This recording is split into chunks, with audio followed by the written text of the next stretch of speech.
الحمد لله رب العالمين وبه نستعين على أمور الدنيا والدين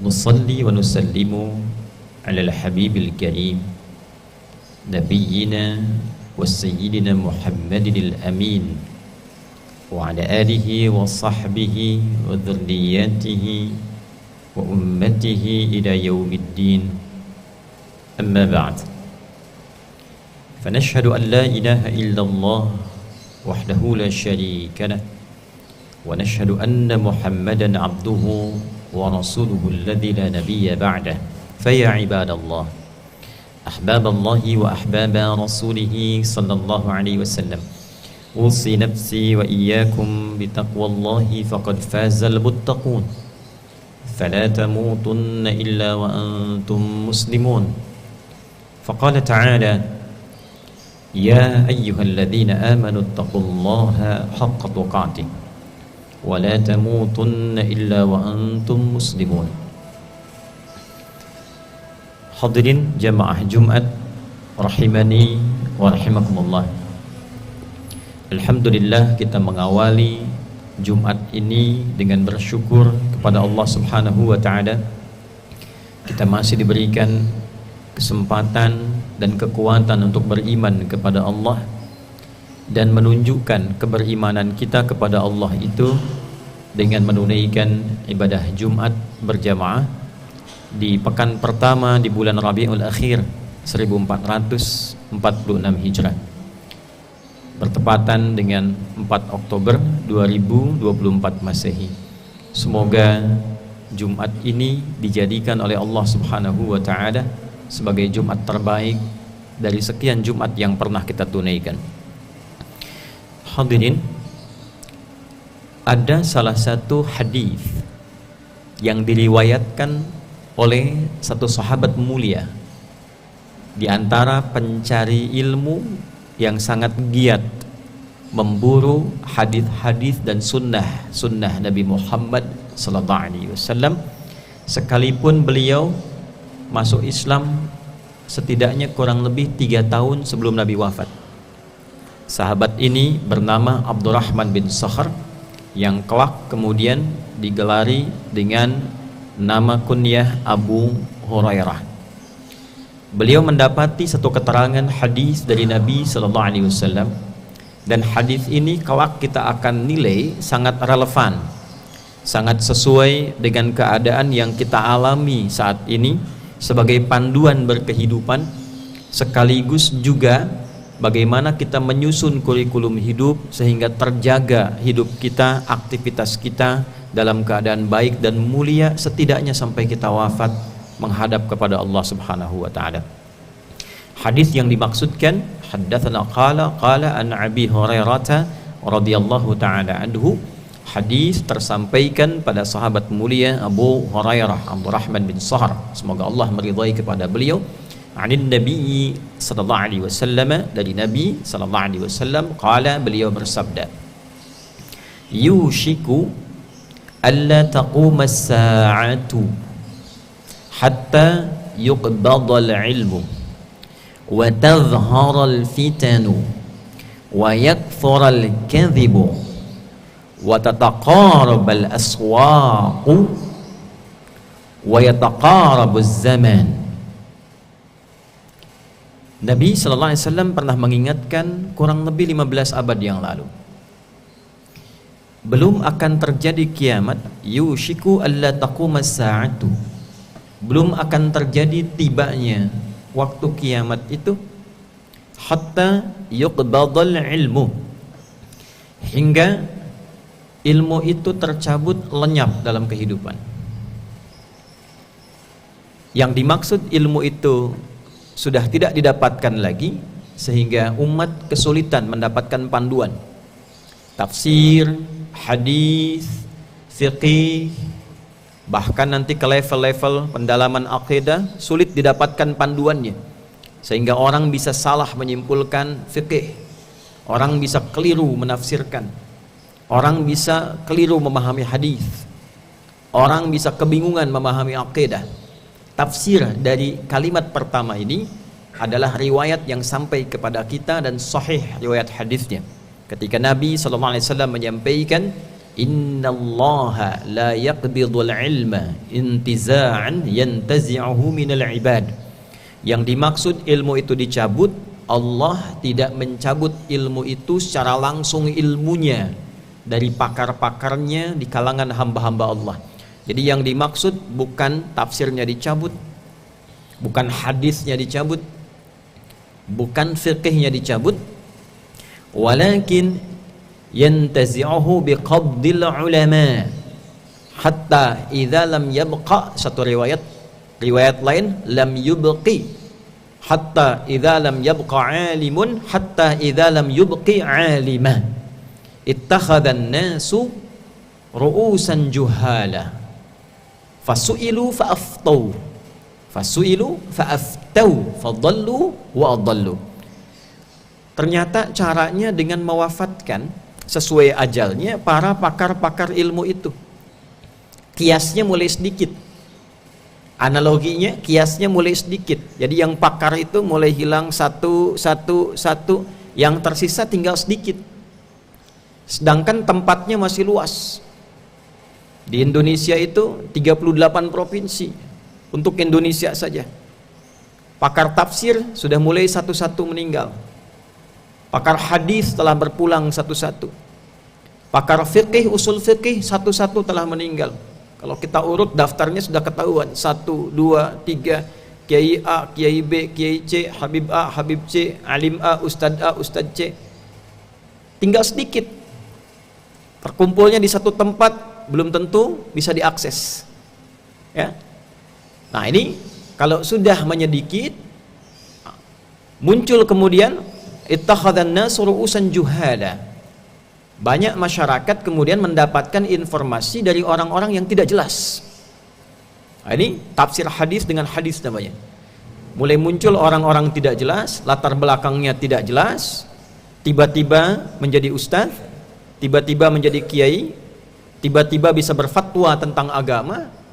Dan hadis itu menyatakan, menariknya itu sering diminta fasu'ilu, sering diminta pendapat, diminta pandangan, diminta berfatwa, diminta memberikan kritik, diminta memberikan reaksi ya terhadap masalah agama. Fa'aftau, maka memberikan pandangan orang itu ya. Fadallu wa adallu, dia memberikan pandangan, memberikan reaksi, memberikan fatwa, maka isinya menyesatkan, isinya keliru, dan orang-orang pun ikut keliru. Nah, itu tanda pertama. Kalau pas waktu kiamatnya habis semua. Menjelang waktu-waktu ke tanda akhir, jangan diartikan besok terjadi, tidak, karena hitungan Allah itu beda dengan kita.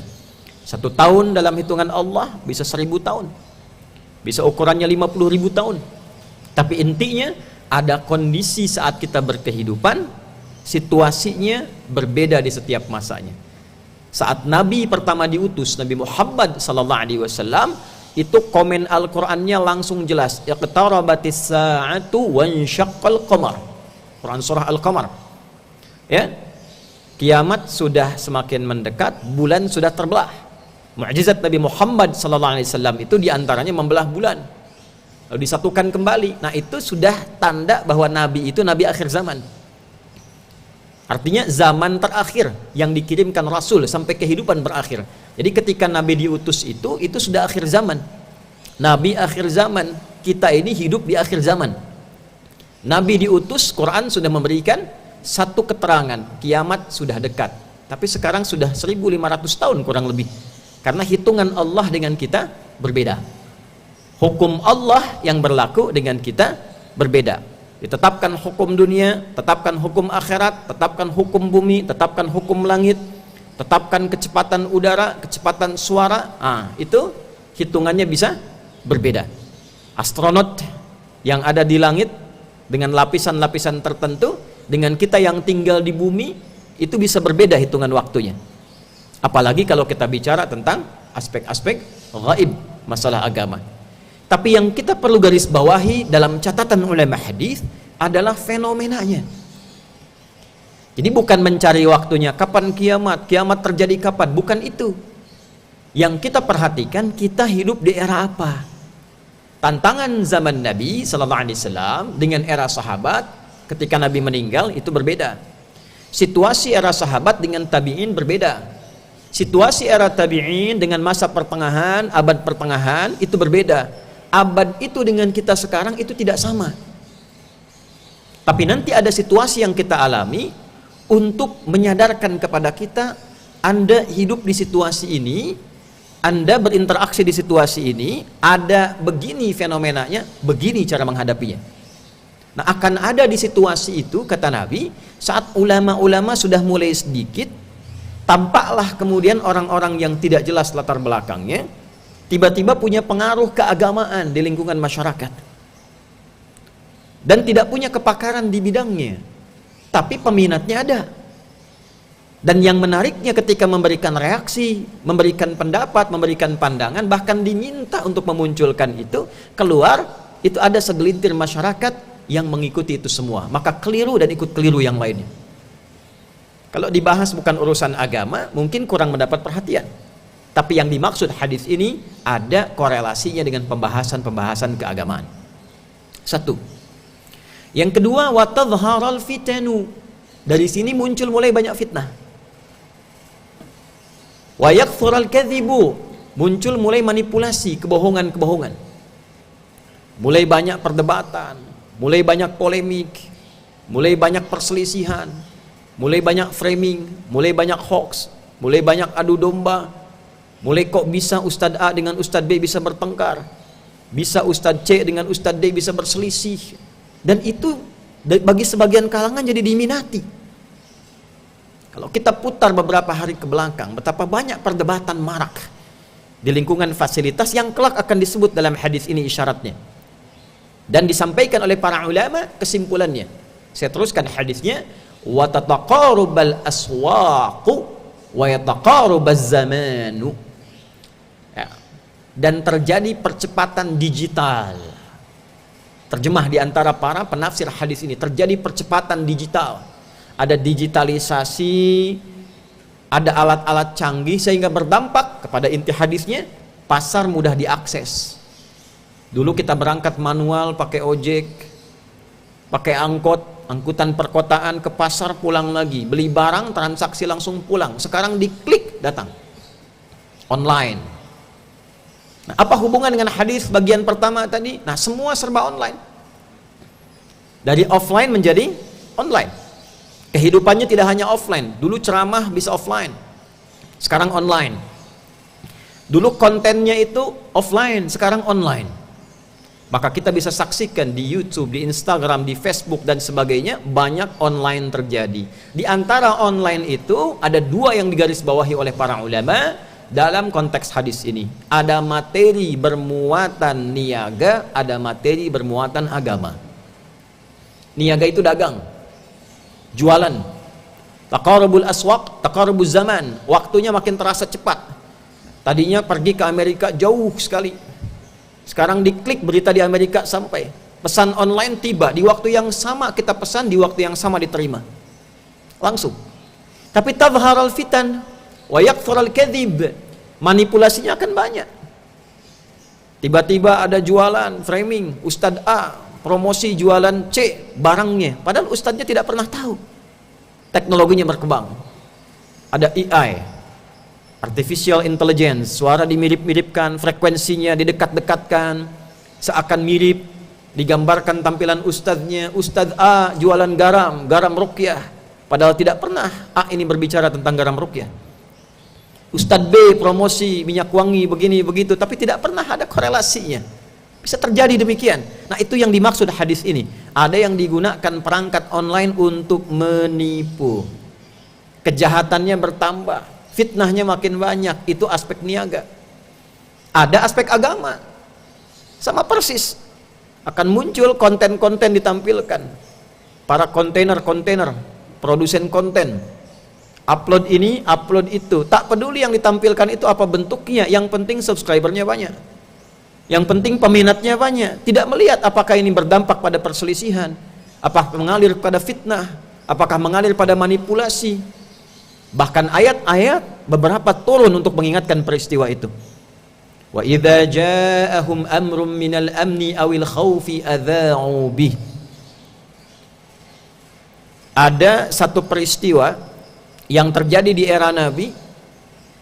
Ada satu pihak yang kalau melihat Nabi itu diburu, dicari. Kira-kira yang bisa jadi konten apa? Satu kali Nabi keluar dari rumahnya sallallahu alaihi wasallam, masuk ke dalam masjid dalam wajah yang tidak biasa. Maka produsen konten ini senang melihat itu, dia keluar bawa pasir, dia lempar-lemparkan di tangannya begini, lalu dia katakan, Nabi telah menceraikan istri-istrinya, Muhammad telah menceraikan istri-istrinya. Maka Umar yang melihat itu lantas kemudian meluruskan itu dan mengatakan, tidak benar, Rasulullah tidak menceraikan istri-istrinya, Rasulullah tidak menceraikan istri-istrinya. Maka turunlah Quran surah keempat An-Nisa di ayat 83 itu.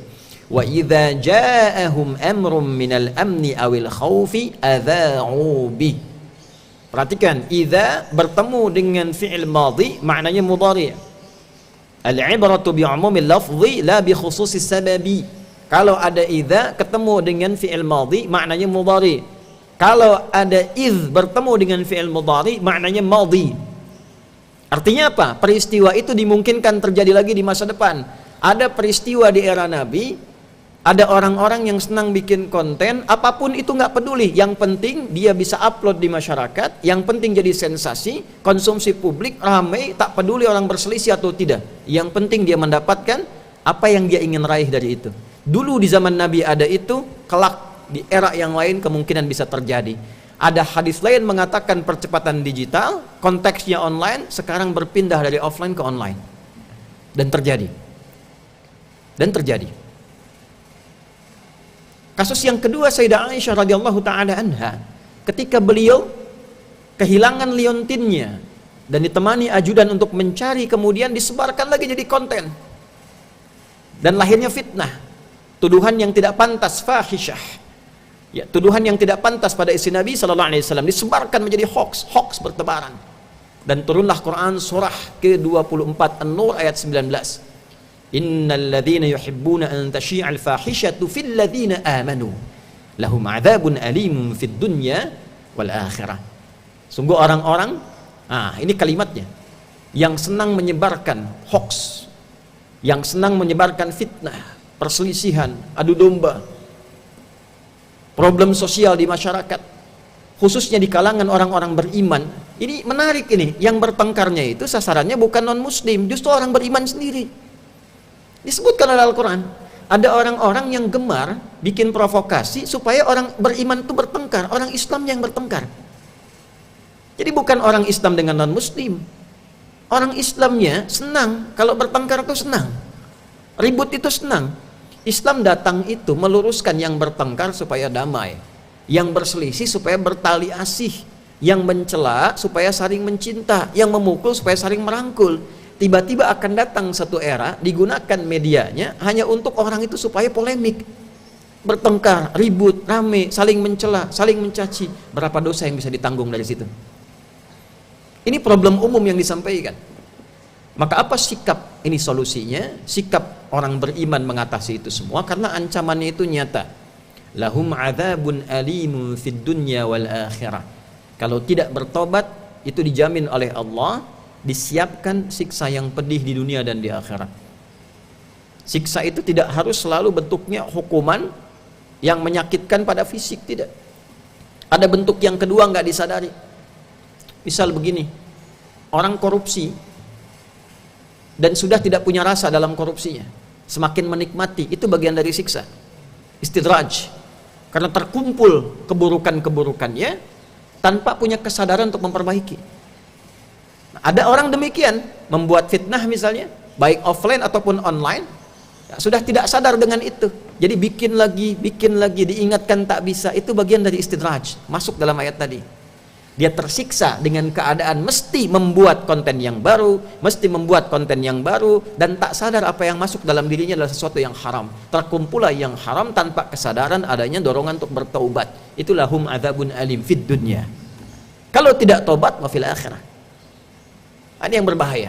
Karena itu hati-hati dalam menghadapi kehidupan sosial kita. Riba jadi online sekarang, penipuan jadi online sekarang, hoax jadi online sekarang. Kalau belanja mesti hati-hati, bedakan yang halal dengan yang haram. Ya, kemarin isu banyak terjadi di masyarakat. Ada yang haram kok bisa mendapatkan sertifikasi halal. Ternyata setelah dicek lagi ada kesalahan ketik, ada kesalahan kemudian tampilan yang seharusnya beef tertulis jadi beer. Salah jadi rame. Hal-hal kecil bisa jadi ramai. Hal yang harusnya diperbaiki, memang pengecekan itu mesti ketat supaya tidak berdampak sosial yang tinggi. Tapi poinnya adalah selalu ada orang-orang yang senang dengan kejadian-kejadian yang memungkinkan jadi polemik di masyarakat. Kita mesti hati-hati. Maka solusinya kata Al-Quran, ya ayyuhalladzina amanu, hei semua orang yang masih merasa punya iman. Alladzina itu menunjuk pada semua. Disebutkan 1080 kali dalam Al-Quran. Laki-laki, perempuan, besar, kecil, tua, muda. Ya itu menunjuk pada semua jarak, dekat, menengah, jauh. Nidaul qarib, mutawassit, wal ba'id. Disebutkan setidaknya kurang lebih 360 kali dalam Al-Quran. Ayyuha itu huruf penguat dan pengingat. Ayyunya munada, haknya tanbih. 150 kali disebutkan dalam Al-Quran. Kalau mau diterjemahkan tafsir kurang lebih berbunyi begini. Hei semua orang beriman yang dekat, menengah dan merasa jauh, baik laki-laki, perempuan, apapun status sosialnya, aku ingatkan, aku tekankan, in ja'akum fasiqum binaba'in fatabayyanu. Kalau ada yang meragukan, orang fasik bawa berita, orang meragukan jualan, orang meragukan dagang, orang meragukan bawa konten, fatabayyanu, maka cek. Cek itu dua. Apakah benar konten yang ditampilkan? Apakah membawa maslahat kalau kita ikut ke dalamnya? Apakah membawa pahala kalau kita mengikuti bagian darinya? Atau jangan-jangan mendatangkan dosa? Karena itulah kemudian penting kita ketahui hal-hal yang tidak baik. Kalau benar menjadi gibah, kalau salah menjadi fitnah. Kalau peluang dosanya tinggi, kita jauhi. Kalau ada kebaikannya, kita ikuti. Alat-alat sekarang yang modern bukan berarti buruk semua. Kita bisa upload sehari ayat Quran. Kita bisa upload dalam sehari satu hadis Nabi. Bikin program, hari ini saya pengen upload tentang cara makannya Nabi selama sepekan. Ayatnya, hadisnya, ayatnya, hadisnya. Ada orang lihat dipraktekkan dapat pahalanya. Jadi alat bergantung pada penggunaannya. Tapi Nabi mengingatkan jauh-jauh hari akan ada yang menggunakan perangkat-perangkat itu menuju perbuatan maksiat. Sehingga satu, hati-hati dalam mencari guru. Cari orang-orang yang kapabel di bidangnya, kualifikasinya sesuai dengan apa yang Nabi sampaikan. Imam Nawawi menyimpulkan 4 bagian. Wala yata'allamu illa mimman takammalat ahliyatuhu wa dhaharat diyanatuhu wa tahaqqaqat ma'rifatuhu wa ishtaharat siyanatuhu. Kalau ingin cari guru, satu, cari yang pakar di bidangnya. Lihat kemampuannya, lihat ada sanad gurunya tidak, pada siapa dia belajar, pada siapa lagi dia belajar. Kemudian yang kedua, lihat bagaimana ketakwaannya, salatnya bagaimana, baca Qur'annya bagaimana, puasanya bagaimana. Yang ketiga, lihat ma'rifatnya, kenal Allah atau tidak, kenal dirinya atau tidak. Yang keempat, lihat akhlaknya, bagaimana perilakunya, bagaimana kemuliaannya. 4 ini kalau ditemukan, jaga dengan baik. Karena itulah yang kemudian disifati diantaranya dalam pemahaman hadis Nabi SAW sebagai warathatul anbiya. Selebihnya semoga Allah menjaga kita semua dalam kebaikan, memberikan petunjuk dalam kemuliaan, dan semoga Allah memberikan satu taufik yang luas kepada kita dari Jumat ini sehingga dapat membuka lembaran baru untuk saling mendoakan siapapun dia. Kepada non-muslim pun kita doakan, apalagi kepada orang Islam, jangan sampai kita membangun garis permusuhan. Mari kita hidupkan narasi-narasi kebaikan, saling mendoakan, membangun kemuliaan, saling rukun dalam kebaikan, menghargai pendapat yang berbeda sepanjang memiliki dalil-dalil, dan kita kompak bersama membangun bangsa negara yang kita cintai ini sehingga menjadi baldatun thayyibatun wa rabbun ghafur. Barakallahu li wa lakum fil Qur'anil azim. ونفعني وإياكم بما فيه من الآيات وذكر الحكيم وتقبل مني ومنكم تلاوته إنه هو السميع العليم ادعوا الله يستجب لكم جميعا.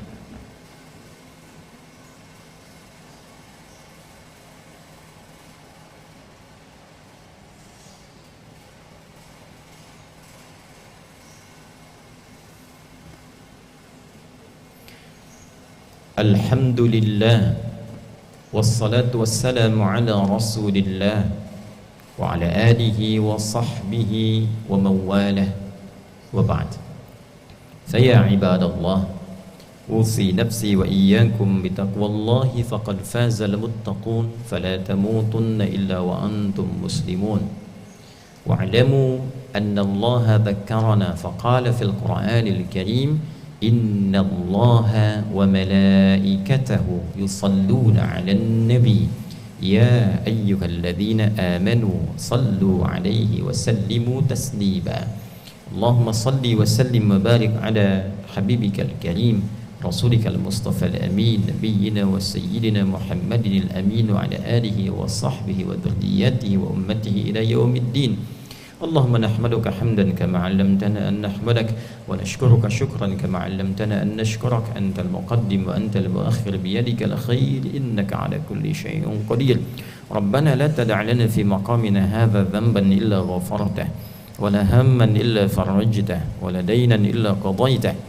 ولا مريضا إلا شفيته ولا حاجة من حوائج الدنيا والآخرة فيها لك رضا وفيها لنا الصلاح إلا قضيتها يا أرحم الراحمين اللهم بارك لنا جميعا في هذه الجمعة يا أرحم الراحمين كما جعلت هذه الجمعة مباركة اللهم اجعلنا في كل خير واجمعنا يا الله في كل خير واحفظ بلادنا واجعل بلادنا أندونيسيا بلدة طيبة وأنت ترضاها واهدي أمراءنا ورؤساءنا يا أرحم الراحمين ليهتدوا إلى هدايتك واحفظ علماءنا واجعلهم مخلصين لك الدين يا أرحم الراحمين ya Allah jangan biarkan ada pendosa kecuali Engkau ampuni seluruh dosa-dosanya. Bila ada yang gelisah mohon tenangkan hatinya. Bila ada yang terlilit utang piutang mohon berikan rezeki yang dapat melunasi utang-utangnya. Ya Allah bila ada yang sakit mohon sembuhkan. Ya Allah mohon berikan petunjuk kepada para pemimpin kami agar mendapatkan hidayah, memimpin dengan baik yang meringankan hisab mereka di hari kiamat. Ya Allah mohon jaga para ulama kami agar ikhlas dalam berdakwah, mencerahkan, menyatukan umat berkemajuan. Ya Allah ya Arhamar Rahimin, berkahi negeri ini Indonesia, jadikan negeri yang makmur, yang baik, yang Engkau ridai, yang terjauh dari maksiat. Allahumma barik hadhil muassasah ya Arhamar Rahimin, madrasati akhyar wa ma'hadiha ya Rabbal Alamin, tullabiha wa musyrifiha musyrifatiha ya Arhamar Rahimin. Ya Allah mohon berkahi tempat ini, sekolah ini, pesantren ini dan segala yang terkait dengannya, para siswanya, para gurunya, semua yang terlibat di dalamnya ya Allah. Allahumma akhlishum ya Allah, ikhlaskan mereka. Allahumma hafadhum fi kulli khair, jaga dalam kebaikan. Waj'al kullama nusimhu ya Allah li'ala'i kalimatika ibadakan jariyatan laka ya Arhamar Rahimin.